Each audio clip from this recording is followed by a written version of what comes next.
For years, no one noticed the dog standing by the old warehouse. He never barked, he never moved, and yet nothing behind that door was ever touched. People thought he was just trained. They were wrong. He was faithful. Then one night, two men crossed a line. The dog took the blow and did not fight back. He stood there, guarding, as if leaving was never an option. That was the moment a man stepped out of the shadows. A man who had already survived war. A man who knew the distance between violence and protection. Some say miracles come with light and noise.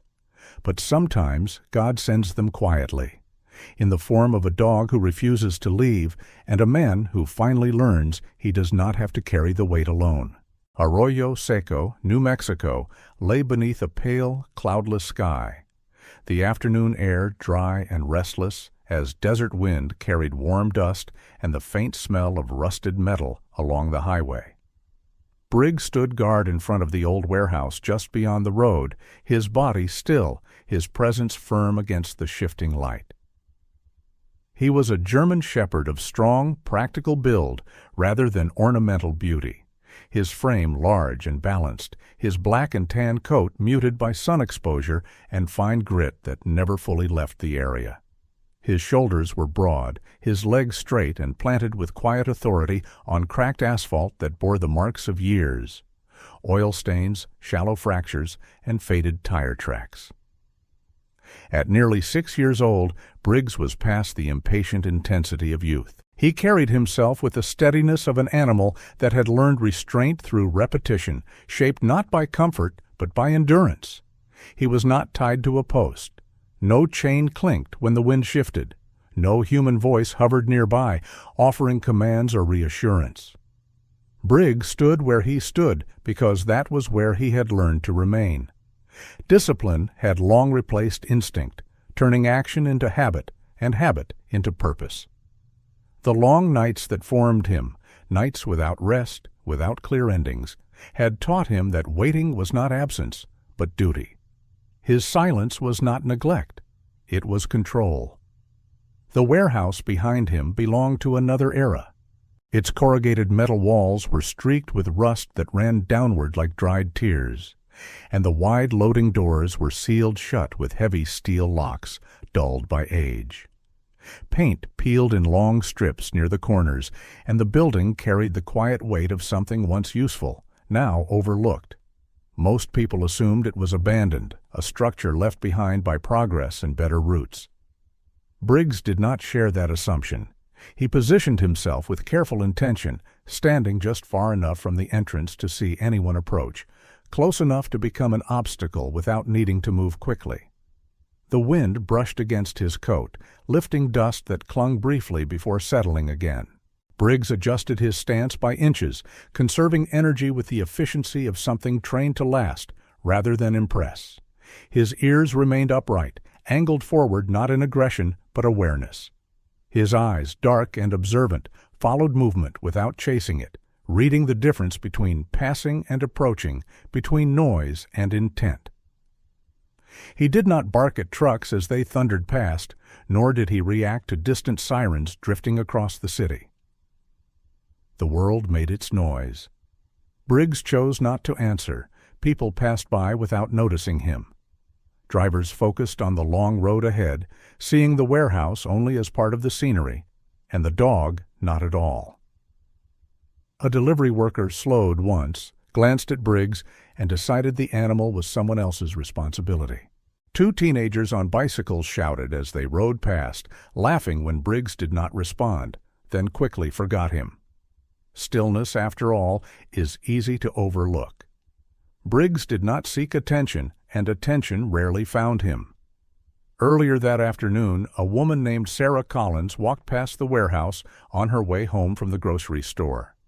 She was in her early 40s, tall and slender, with narrow shoulders that suggested both resilience and fatigue. Her hair was pulled back in a simple knot, practical and unadorned, and her clothing favored comfort over display. Sarah had lived in Arroyo Seco all her life, and there was a familiarity in her movements, a quiet confidence shaped by routine. She spoke kindly to others and rarely caused conflict, yet a careful distance marked her interactions, the result of years learning to protect herself from disappointment. A marriage that ended without shouting, and a son who moved away and seldom returned, had left her composed but reserved, friendly but guarded.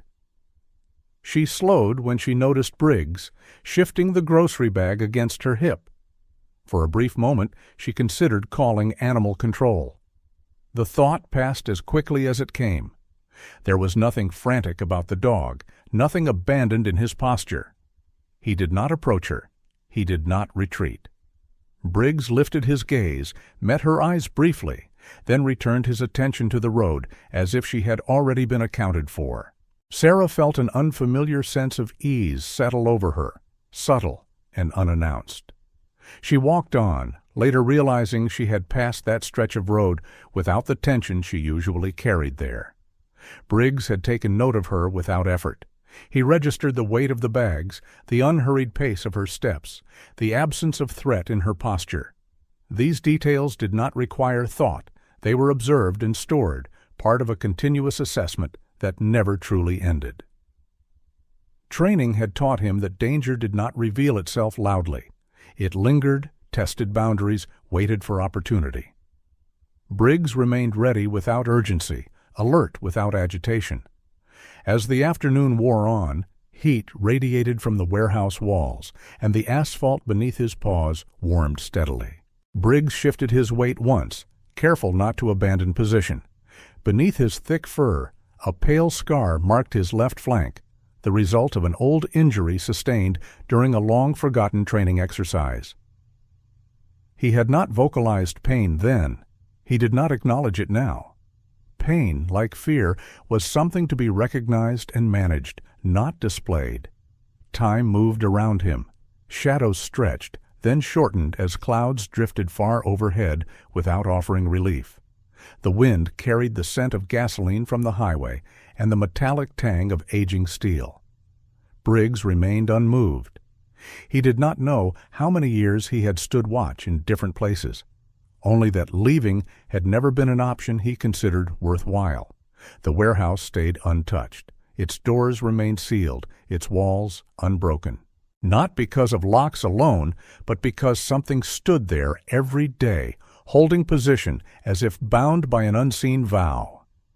As the sun edged westward and the light softened, Briggs continued to stand guard, silent and unwavering, protecting something the world had long stopped noticing, but which had never truly been left alone.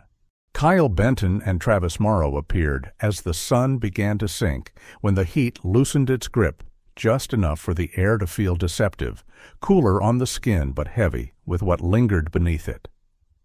Their shadows stretched long across the cracked concrete near the warehouse, distorted by uneven ground and fading light, two shapes arriving before the men themselves, announcing presence without intention. Kyle Benton walked with a restless swagger. He was in his late 20s, lean but wiry, with sharp shoulders and a narrow face that seemed permanently set in a half-smirk. His hair was cut short but uneven, as if trimmed more out of impatience than care, and his eyes carried the quick, darting look of someone always measuring advantage.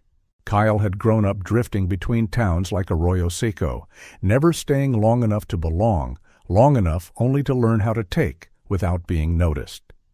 He laughed easily, often at things that did not warrant humor, using sound to fill silence before it turned uncomfortable. Travis Morrow walked beside him, heavier in build and slower in movement. He was a few years older, broad through the chest with arms that suggested strength once used regularly and now neglected. His face was rounder, framed by unshaven stubble, and his eyes lacked Kyle's sharpness, holding instead a dull impatience that surfaced when boredom set in. Travis followed more than he led. He had learned early that letting others make decisions reduced blame, and he carried himself with the careless confidence of someone accustomed to consequences falling elsewhere. They stopped several yards from the warehouse, their attention drawn immediately to Briggs. The dog stood exactly where he had been earlier, posture unchanged, silhouette clean against the rusted metal behind him. The light of dusk softened the edges of his form, but did nothing to diminish his presence. Kyle let out a low laugh. He tilted his head, hands shoved into the pockets of his jacket, and gave a short whistle that cut through the quiet like a tossed pebble into still water. Travis joined in, clapping once, the sound sharp and unnecessary. They expected movement. They expected reaction. Briggs did not respond. His ears remained upright, his gaze steady, not fixed on either man individually, but encompassing both, as if he understood the balance between them mattered more than their separation. He did not bare his teeth. He did not lower his stance. Stillness, once again, was his answer. Kyle stepped closer, boots scraping against concrete. He tossed a small stone toward Briggs, not aiming to strike, but to provoke. The stone bounced once, then rolled to a stop several feet from the dog's paws. Kyle watched carefully, eyes narrowing, waiting for the animal to flinch or bark or retreat. Briggs took one measured step forward. It was not a lunge. It was not aggression. It was a deliberate adjustment of space, a quiet claim of ground. His body remained aligned with the warehouse door behind him, shoulders squared, head level. The distance between himself and the men shortened by only a fraction, yet the message carried weight. Travis shifted uncomfortably. He scratched at his forearm, glancing back toward the road as if gauging whether anyone else had noticed them. Dusk had thinned traffic. The highway hummed at a distance, present but uninvolved. Kyle scoffed, forcing a grin that did not reach his eyes. He whistled again, louder this time, testing not just the dog, but the silence itself. The sound lingered briefly, then faded into the open air. Briggs did not move. His eyes locked onto Kyle now, dark and unblinking, not with hostility, but with clarity. He was not confused about what stood in front of him. He was not afraid. Travis picked up another stone, heavier this time, rolling it once in his palm. He hesitated, not out of compassion, but calculation. Something about the dog unsettled him. It was not size alone, though Briggs was large. It was composure. Animals that barked and lunged made sense. This one did not. Briggs shifted again, only half a step, placing himself squarely between the men and the warehouse door. His paws spread slightly, weight balanced, tail low, but steady. The posture was unmistakable. He was not inviting engagement. He was denying passage. Kyle felt irritation rise, sharp and quick. He took another step forward, closer now than before, testing the invisible boundary the dog had drawn. He bent slightly at the waist, peering into Briggs's eyes as if proximity alone might break whatever held the animal in place. Briggs held his ground. The fading sunlight caught along the edge of his fur, outlining muscle and bone shaped by repetition and control. A low sound emerged from his chest, not a bark, not a growl meant to intimidate, but a warning stripped to its most essential form. It vibrated briefly, then stopped, leaving the air heavier than before. Travis swallowed. He lowered the stone back to the ground. His bravado thinned, replaced by an instinct he did not like acknowledging. He glanced again toward the road, then at the empty lot surrounding the warehouse. Kyle straightened slowly. He laughed once more, louder than necessary, using sound to reclaim space he felt slipping away. He took a step back, then another, eyes never fully leaving the dog. Briggs did not pursue. He did not relax. He simply remained where he was, barrier intact, presence unbroken. As the sun dipped lower and shadows stretched further across the concrete, the two men lingered for a moment longer, weighing annoyance against effort. In the end, boredom won. Kyle spat onto the ground, muttered something under his breath, and turned away. Travis followed without comment. They disappeared down the side of the building, their footsteps fading into the growing quiet of dusk. Briggs remained in position, eyes tracking them until they were fully gone. Only then did his gaze return to the road, his stance unchanged, the space before the warehouse once again held by silence rather than challenge.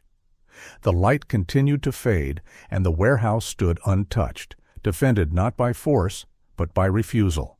At the far end of the alley, where the warehouse shadows thinned into the open road, Sawyer Hale stopped and let the moment settle, the evening air cooling just enough to sharpen sound and distance in a city that never truly slept. Sawyer was a tall man in his late 30s, broad-shouldered, without excess, built not for display, but for function. His movements were economical, measured, the kind shaped by years of repetition under pressure. Short, dark hair framed a face marked by restraint rather than age, a face that revealed little even when it noticed everything.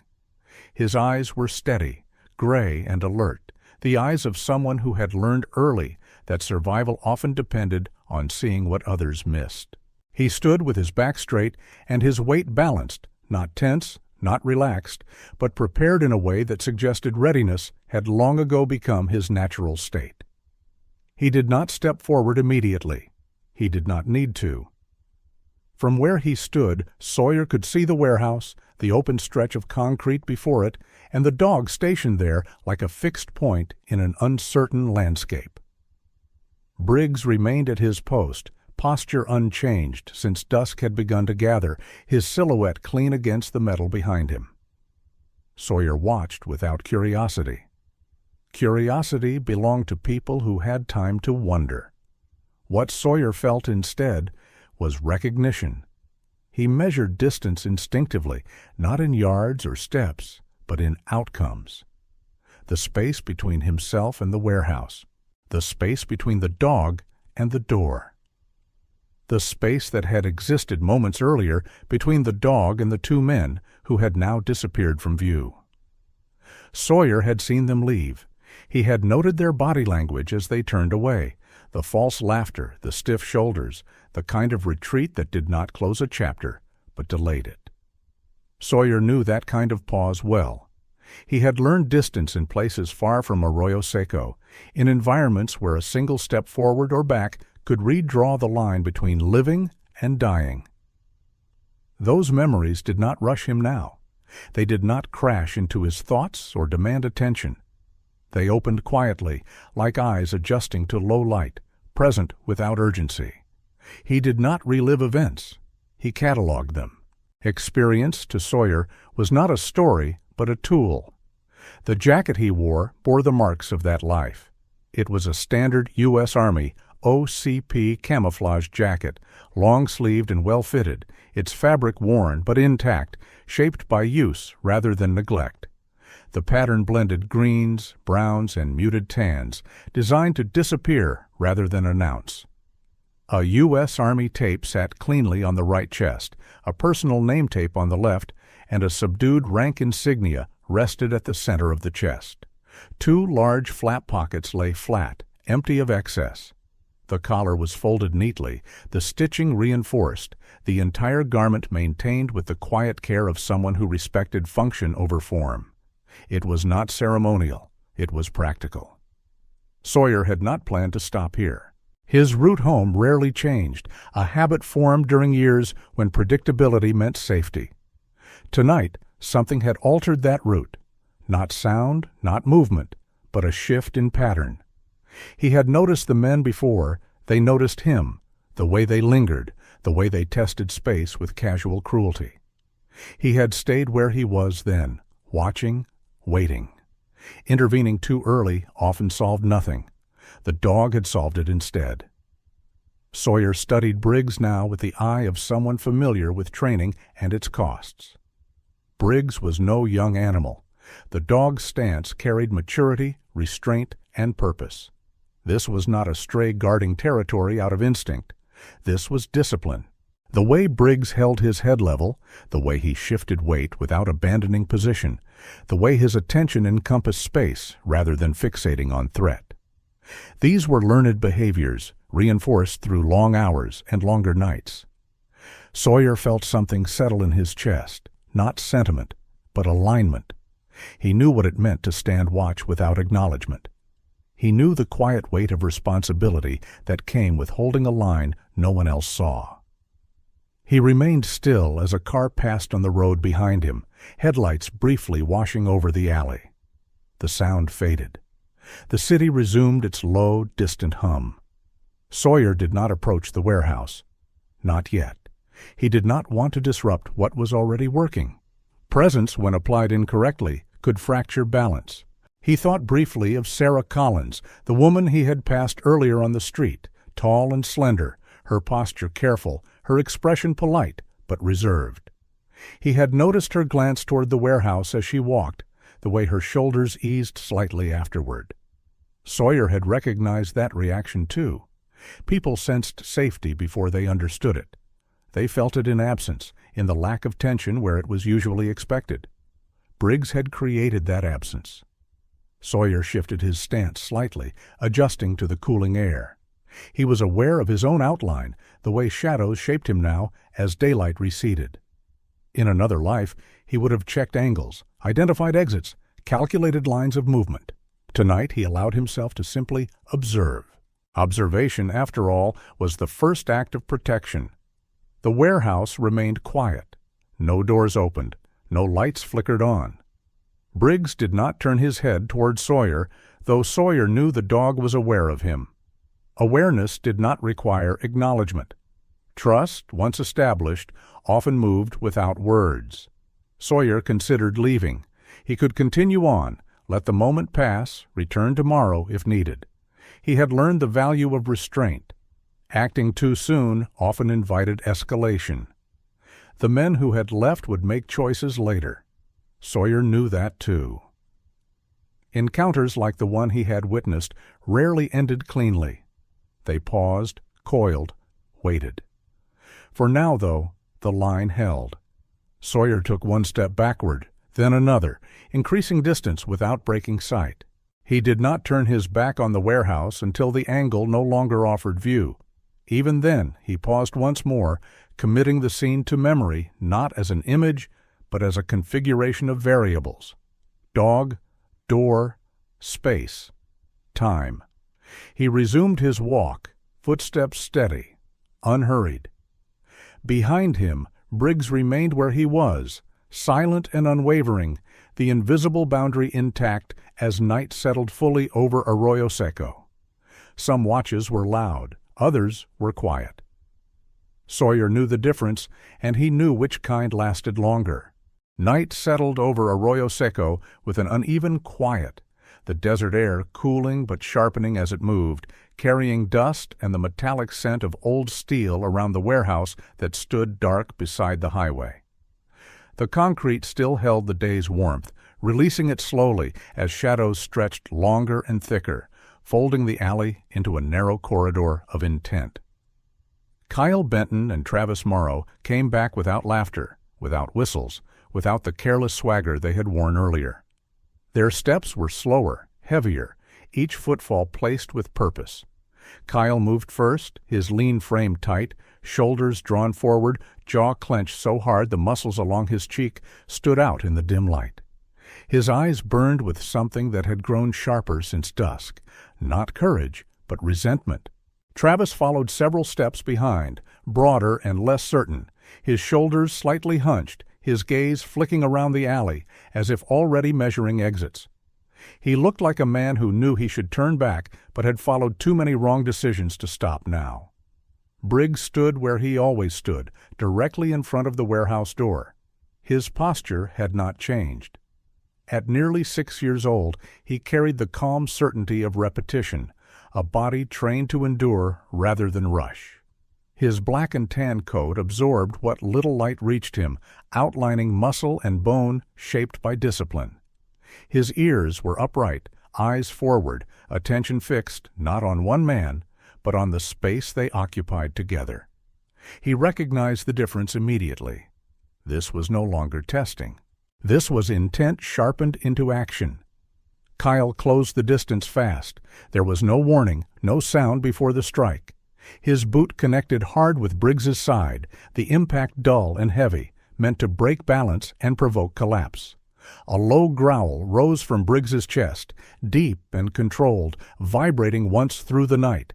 It was not a challenge. It was a final boundary spoken in sound. Briggs did not lunge. He did not retreat. He absorbed the blow and held his position, paws planted, shoulders squared, body aligned between the men and the warehouse door. Pain registered and settled into muscle, visible only in the tightening beneath his coat. Travis flinched back a step, breath catching in his throat. This was not how it was supposed to go. He had expected noise, panic, motion he could understand.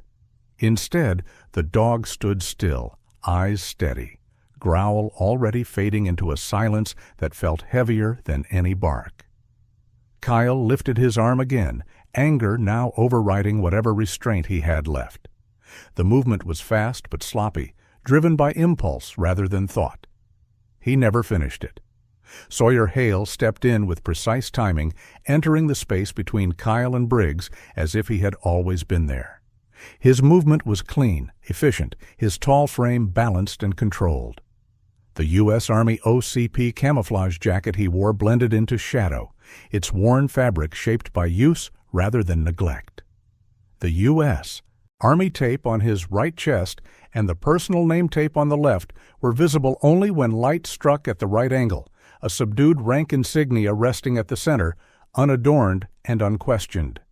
His posture alone carried authority, not borrowed, not assumed, but earned. He did not speak, he did not shout, he acted. Sawyer caught Kyle's wrist at the exact moment the arm came forward, rotating it inward and down in one smooth motion. Kyle's balance broke instantly. Sawyer stepped through the space Kyle had overcommitted to, shifted his weight, and drove him to the ground in a controlled arc.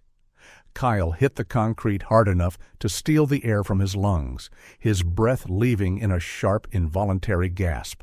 Before he could recover, Sawyer pinned the arm, knee placed firmly near the shoulder, pressure applied with precision that denied leverage without crushing bone. Travis reacted a fraction too late. He lunged forward out of reflex, reaching instead of striking, his movement uncertain. Sawyer did not turn fully. He extended one leg back, hooked Travis's ankle, and redirected his momentum. As Travis stumbled, Sawyer released Kyle's wrist just long enough to seize Travis by the collar and shoulder, twisting his body and forcing him down beside the first man. Sawyer's forearm locked across Travis's upper back, weight settling in a way that made resistance pointless without causing injury. The exchange was over in seconds. No wasted motion, no excess force. Kyle struggled once, then again, anger flaring through pain and humiliation. Sawyer adjusted immediately, tightening the lock just enough to remind him that physics, not rage, now governed the situation. Travis stopped moving almost at once, breath shallow, fear overtaking confusion as the concrete pressed cold against his cheek. Briggs did not advance. He did not retreat. He remained exactly where he was, eyes following the movement, but body still aligned with the warehouse door. The growl had stopped. Silence returned, thicker now, filled with consequence rather than threat. Sawyer spoke then, his voice low and even, words measured and minimal. He did not insult them. He did not threaten. He stated only what was necessary, the tone of someone used to being obeyed without explanation. Kyle's resistance drained away in uneven breaths. Travis stared at the ground, jaw clenched, hands splayed against the concrete as if afraid to move them. Neither man was free. Neither was going anywhere. Sawyer maintained control, shifting his position slightly to keep both men contained, his body always between them and Briggs. His stance remained balanced, ready, patient. He did not look hurried. He did not look angry. This was not punishment. This was containment. A door somewhere down the block creaked open. Footsteps paused. A distant voice carried briefly on the air, uncertain, curious. The alley was no longer invisible. Sawyer did not release them. He held the situation steady, allowing the moment to widen, allowing witnesses to exist. Briggs stood firm behind him, the silent shield still in place, guarding without movement. The warehouse remained untouched. The line held. Violence had arrived and been stopped, not with spectacle, but with discipline and control. Sawyer stayed where he was, hands steady, eyes alert, keeping both men grounded on the concrete as the night deepened and the consequences they could no longer avoid began to gather around them. By the time Deputy Mark Holloway arrived, the alley had settled into a tense, unnatural quiet, the kind that followed sudden violence when the noise had ended, but its echo remained. Red and blue light washed briefly over rusted metal and cracked concrete, then steadied, cutting clean lines through the darkness. The desert night was cool now, carrying dust and the faint smell of old steel, while the warehouse loomed unchanged, its doors sealed, its silence intact. Deputy Mark Holloway stepped from his patrol car with measured calm. He was in his early 40s, broad through the shoulders, his uniform worn with the ease of long service rather than pride. His face carried the steady patience of a man who had learned that most situations were resolved not by speed, but by control. Holloway had worked Arroyo Seco for over a decade. He knew its rhythms, its quiet stretches, its sudden disruptions. He approached without urgency, eyes taking in details before words ever left his mouth. Kyle Benton and Travis Morrow were still on the ground where Sawyer had kept them. Both sat now, backs against the cold concrete, breathing hard, sweat darkening their collars despite the cooling air. Kyle's anger had dulled into exhaustion, his jaw slack as he avoided meeting anyone's gaze. Travis looked worse, shoulders slumped, hands resting awkwardly on his knees, his eyes flicking between the deputy, the dog, and the man who had restrained them, searching for something familiar in a situation that had slipped beyond his control. Sawyer Hale stepped back half a pace as the deputy approached, not retreating, simply creating space. He did not raise his hands dramatically or speak over anyone. His posture remained upright, balanced, his presence steady. The U.S. Army OCP jacket he wore was clearly visible now under the patrol lights, its muted pattern and clean lines standing out against the roughness of the alley. Sawyer did not introduce himself. He waited. Holloway's eyes moved briefly to Briggs.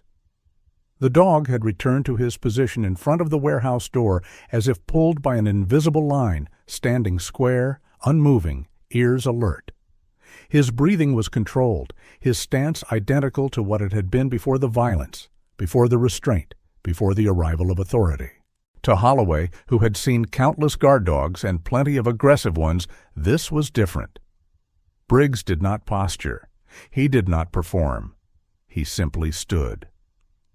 "What happened here?" Holloway asked, his voice even, directed at no one in particular.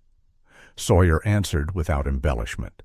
He spoke quietly, offering only what was necessary. He explained that the men had attempted to force their way past the dog and had struck him. He stated that he intervened to stop further harm. He did not describe technique. He did not justify himself. When Holloway glanced toward Briggs, Sawyer added only one sentence. The dog was doing his job. Holloway nodded once. He had heard enough to understand the shape of the situation. He crouched briefly in front of Kyle and Travis, asked them questions they struggled to answer clearly, their responses tangled with frustration and fear. Their story shifted as they spoke, details changing, blame redirected. Holloway listened without comment. He had learned long ago that truth often emerged from what was avoided rather than what was said. Across the street, a few residents had begun to gather. Arroyo Seco was not a city that rushed toward spectacle, but people noticed when patrol lights painted their windows. Sarah Collins stood near the edge of the group, grocery bag still in her hand, forgotten. She had returned after hearing raised voices earlier, drawn back by concern she did not fully understand. Tall and slender, her posture was careful, her expression reserved, but her eyes lingered on Briggs with something new in them. Recognition, perhaps, or gratitude she had not yet named. Others joined her, a mechanic from the shop down the road, grease still on his hands. An older man who walked his dog past the warehouse every evening. A woman holding a phone but not recording, uncertain whether what she was witnessing required proof or respect. None of them spoke loudly. They watched. Briggs did not turn to acknowledge the attention. He remained facing the road, guarding the door as if the crowd did not exist. That, more than anything else, altered the atmosphere. People were used to dogs reacting to attention. They were used to fear, aggression, noise. Briggs offered none of it. His stillness reframed the scene. Holloway rose and stepped back, radioing in brief updates. He instructed Kyle and Travis to remain seated. Neither argued. The energy that had brought them back earlier that night had drained away completely. Sawyer stood slightly apart now, hands resting at his sides, his gaze alternating between the men and Briggs. He said nothing further. He did not seek acknowledgment from the deputy or the onlookers. His role, as he saw it, had ended the moment the threat was contained. What followed belonged to the street. Whispers moved through the small group. Not accusations, not excitement. Curiosity mixed with respect. Someone asked quietly who the dog belonged to. Another murmured that the warehouse had never been touched. Sarah listened without speaking, her eyes never leaving Briggs. She thought of the countless evenings she had passed that building without worry, unaware of the reason. The realization settled slowly, reshaping memory into meaning. Holloway approached Sawyer once more, lowering his voice. He asked a few practical questions, tone neutral, professional. Sawyer answered just as briefly. When Holloway glanced again at Briggs and asked if the dog was injured, Sawyer shook his head. The dog was fine. He did not elaborate. The deputy accepted that. He had learned that some statements were complete without explanation. As procedures continued, the alley remained calm. There were no raised voices, no sudden movements. Briggs held his position as if nothing had occurred, the warehouse door still sealed behind him. The patrol lights reflected faintly in his eyes, but he did not blink.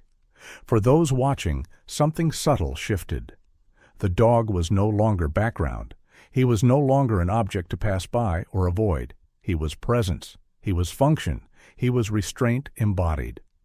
People began to see what had always been there, the quiet boundary that had kept the place untouched year after year. Holloway finished his initial report and looked once more at Briggs. He nodded, not to Sawyer, but to the dog. It was an unconscious gesture, a recognition given without ceremony. The street returned to its low murmur as residents slowly dispersed, conversations hushed, thoughtful. Sarah lingered the longest. Before turning away, she looked at Briggs one last time, her expression softer than before, her shoulders easing as if a weight had shifted off them without her noticing when it happened. Briggs remained at his post, silent and unwavering. The warehouse stood intact, and in the quiet left behind by flashing lights and restrained violence, the street of Arroyo Seco began to understand that what guarded the place was not just a dog, but a promise kept without witnesses. Lena Whitmore did not leave when the patrol car pulled away, and the alley returned to shadow. She stayed back, watching the warehouse settle into quiet, watching the dog return to his position as if nothing had happened. Lena was in her early 30s, slim, sharp-eyed, with dark hair cut short enough not to get in the way. She dressed simply, practical jacket, worn boots, the look of someone who expected to stand more than sit. Years of local reporting had taught her that the most important stories rarely announced themselves. They lingered. She noticed Sawyer Hale immediately, not because he sought attention, but because he avoided it. He stood off to the side while the deputy finished paperwork, hands relaxed, posture balanced. No pacing, no explanations offered. Lena had learned to trust that instinct. People who needed to talk usually did. The ones who stayed quiet often carried the weight. Briggs stood behind him, already back in front of the warehouse door, head forward, body still. Lena lifted her camera and took one photo, not of faces, but of distance held without effort. The next morning, she started asking questions. She did not publish. Not yet. Arroyo Seco punished haste.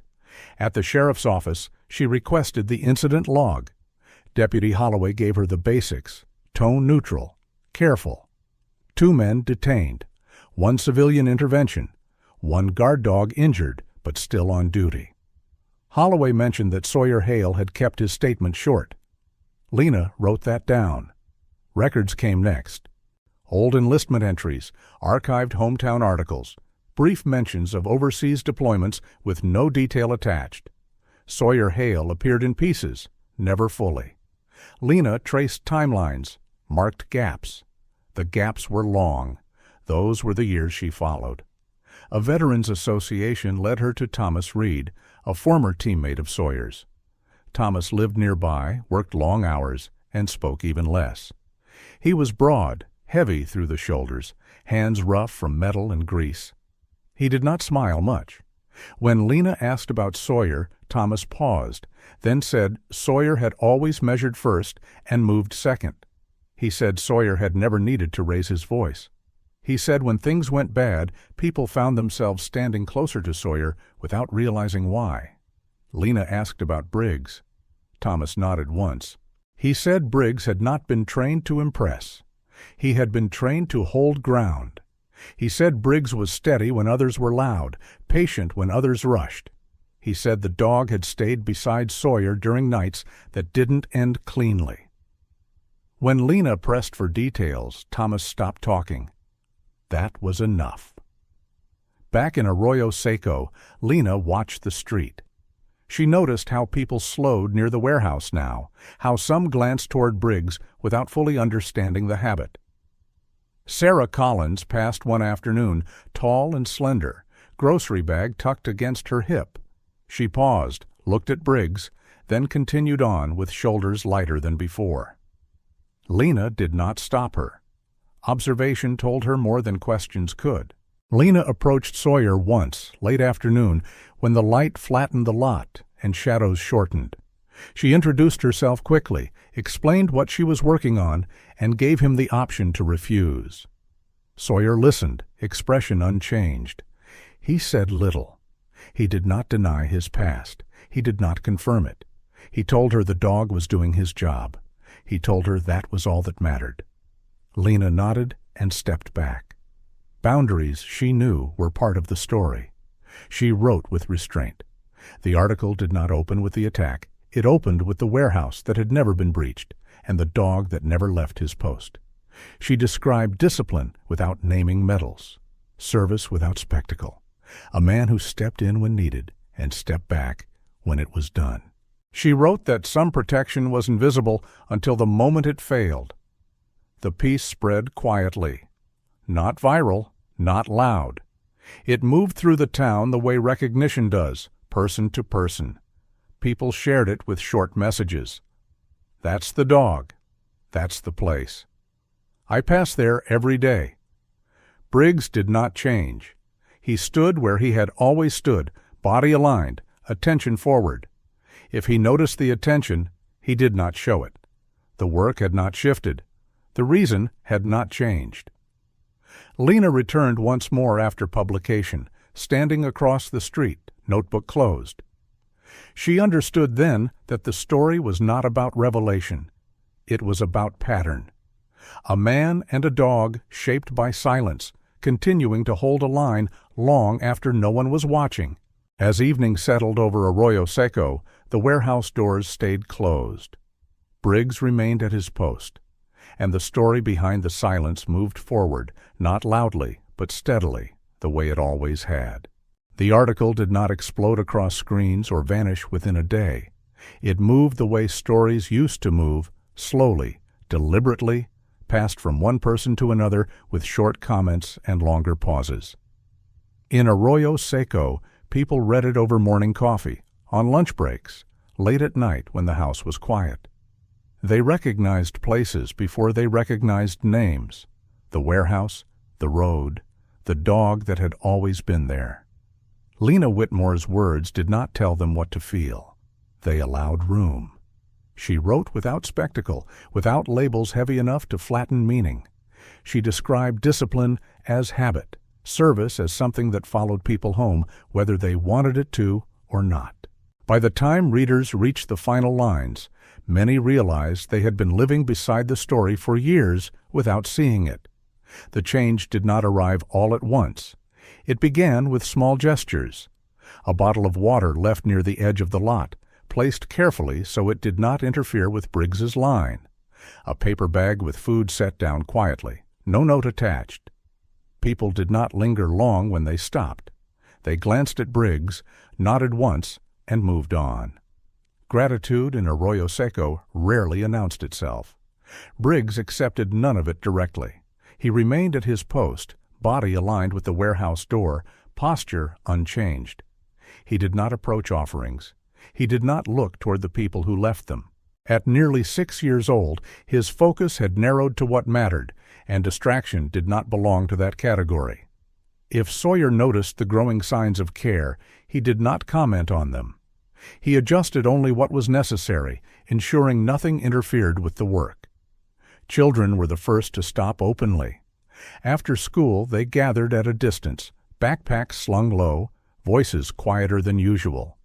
They stared at Briggs with a kind of awe that had nothing to do with fear. One boy, thin and freckled, whispered that the dog looked like a statue. A girl beside him nodded, serious, saying statues didn't move because they were important. The children did not try to pet Briggs. They sensed the boundary instinctively. They watched, learned, and carried the lesson home. Sarah Collins noticed the difference most clearly. She passed the warehouse every evening on her walk, tall and slender, her pace measured, her expression thoughtful. Before, she had felt safe without knowing why. Now she understood, and that understanding shifted something in her. Years earlier, after her marriage ended and her son left town, she had learned to rely only on what she could control. Trust had become selective. Watching Briggs day after day, she felt that selectivity ease, just slightly. It reminded her that protection could exist without demand. One afternoon, she stopped and left a folded blanket near the edge of the lot, far enough away not to intrude. She did not look back as she walked on. Sawyer Hale remained mostly unchanged. He did not give interviews. He did not correct rumors. He did not step forward when people spoke his name with curiosity or respect. He kept his routines, his routes, his quiet distance from attention, but he did not withdraw either. When a man from the local shelter approached him about helping evaluate a pair of nervous dogs recently brought in, Sawyer listened. He asked practical questions. He agreed to come by once. That once became more. The shelter was small, understaffed, and crowded with animals that carried histories in their posture. Sawyer did not lecture. He demonstrated. He showed handlers how to read tension before it escalated, how to give space without surrendering authority. Briggs attended when needed, not as a performer, but as an example. Younger dogs watched him instinctively, responding to calm they could not yet produce themselves. Word spread, not about Sawyer's past, but about results.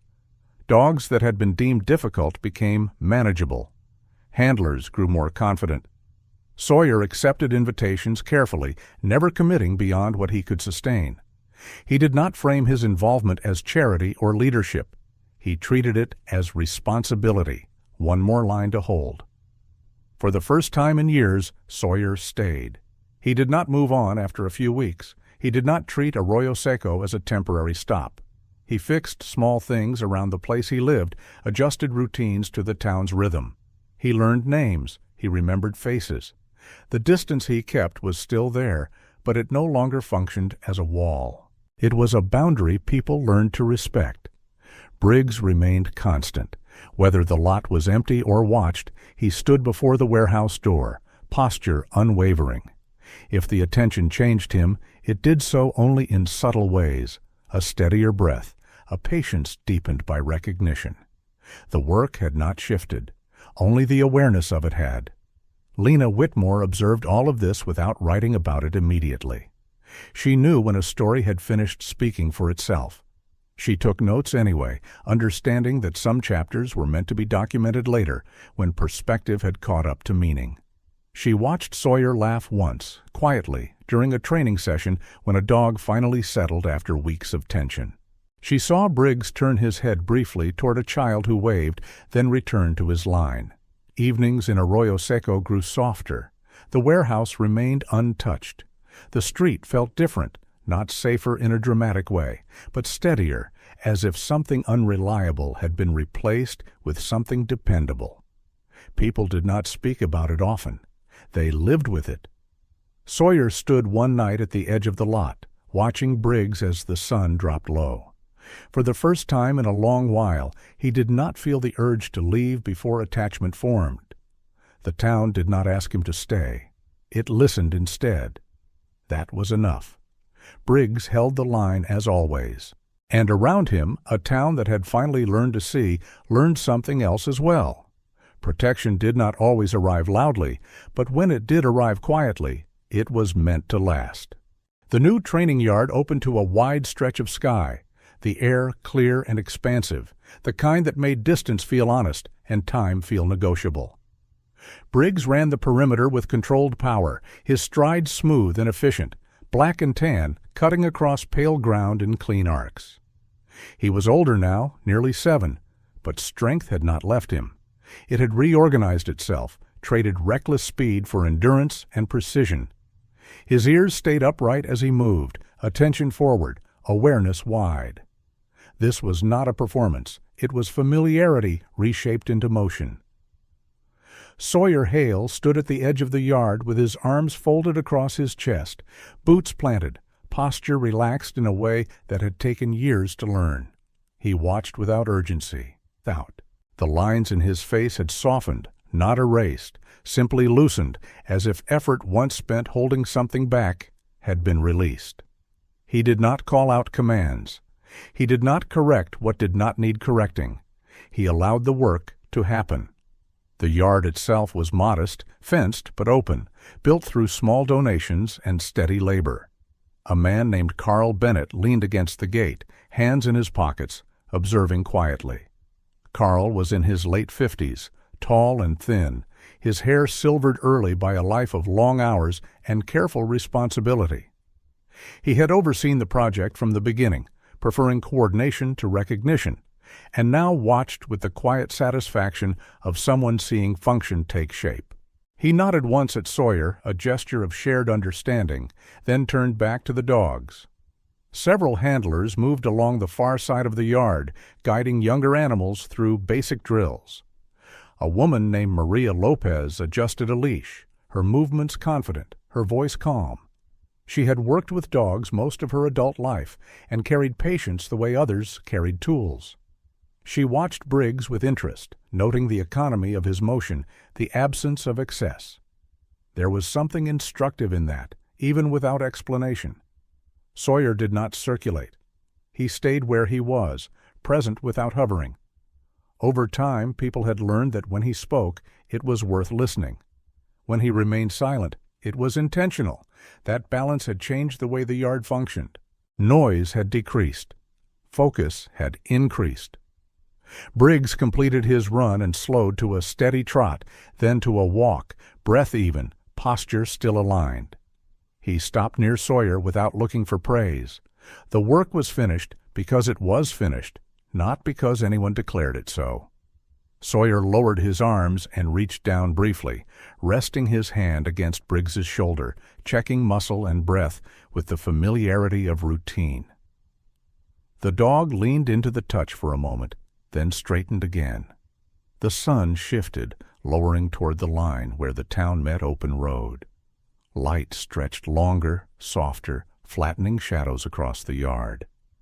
Training wound down without announcement. Handlers gathered equipment. Dogs settled. Conversation remained low, practical, unforced. Sarah Collins arrived near the end of the session, standing just inside the gate. She wore a light jacket against the cooling air, her posture easy, her expression thoughtful. She had followed the progress of the yard from a distance, offering help when needed, never inserting herself where she did not belong. The careful distance she had once kept had loosened over time, replaced by something quieter and steadier.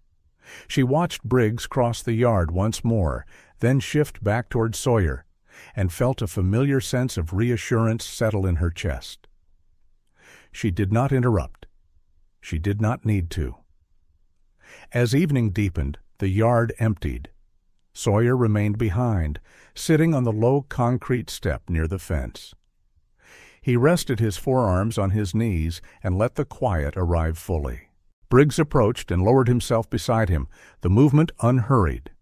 After a moment, the dog leaned in, placing his head against Sawyer's leg, weight solid and trusting. Sawyer did not move. He let the contact exist without response, a shared stillness earned through years of mutual reliance. The highway beyond the yard caught the last of the light, cars passing in a slow ribbon of motion. Sawyer watched without tracking individual vehicles. His breathing matched the cooling air. The urgency that had once accompanied stillness no longer arrived. He did not scan for threats. He did not calculate exits. He sat. Memories came as they sometimes did, but without force. They arrived without sound, without sharp edges. Places, faces, long nights that had required more than they had given. Those memories no longer demanded attention. They existed as part of the ground beneath him, not as weight on his shoulders. Briggs shifted slightly, adjusting his head for comfort, then went still again. His eyes closed halfway, not asleep, simply resting in a state where vigilance was no longer required. The line he had held for so long had moved. Protection had changed shape. Sawyer exhaled slowly. He felt the absence before he felt the relief. The absence of readiness pressed tight. The absence of distance held too long. The absence of the constant calculation that once defined his days.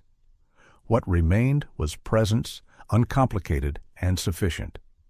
The sky darkened gradually, stars emerging without ceremony. The town settled into evening rhythms. Somewhere beyond the yard, a door closed. A voice laughed briefly, then faded. Life continued without needing his permission. Sawyer stayed seated until the light had fully gone. He stood eventually, joints loosening without complaint, and brushed dust from his hands. Briggs rose with him, alert again, ready to move when needed. They walked together toward the gate, unhurried, their steps aligned without thought. Before leaving, Sawyer paused once more, looking back at the yard. It was quiet now, empty, holding the imprint of work done well. He did not feel the urge to mark the moment. He did not need to. As they stepped onto the road, the last trace of daylight vanished, leaving only the steady glow of town lights ahead. Sawyer felt lighter than he had in years, not because something had been added, but because something had finally been set down. Briggs walked beside him, close but not crowded, the familiar rhythm restored. The past remained where it belonged. The present held firm. The war was over. What remained was protection, not through force, but through presence, offered at the right place, at the right time. Briggs stood not because he was fearless, but because he was faithful. Sawyer stayed not because the past stopped hurting, but because healing finally had a place to land. This is how grace often works in our lives. God sends strength before we realize we are weak. He sends help before we know how close we are to falling. And many times, His help looks ordinary until we look back and see how perfectly timed it was. In our daily lives, we all carry unseen burdens. We stand watch over families, over responsibilities, over memories we rarely speak about. This story reminds us that staying present, even when no one is watching, has meaning. Faith is not always loud. Obedience is not always praised, but God sees every silent act of protection, every night we choose to stand instead of run. If this story touched your heart, take a moment to reflect on where God may be asking you to stand firm today. Maybe someone around you needs quiet protection. Maybe you are the one who needs to trust that God has already placed help nearby. If you believe in God's timing, type Amen in the comments. Share this story with someone who needs encouragement today. And if you want more stories of hope, faith, and quiet miracles, subscribe to the channel and walk this journey with us. May God bless you, protect your home, strengthen your heart, and surround you with peace. Amen.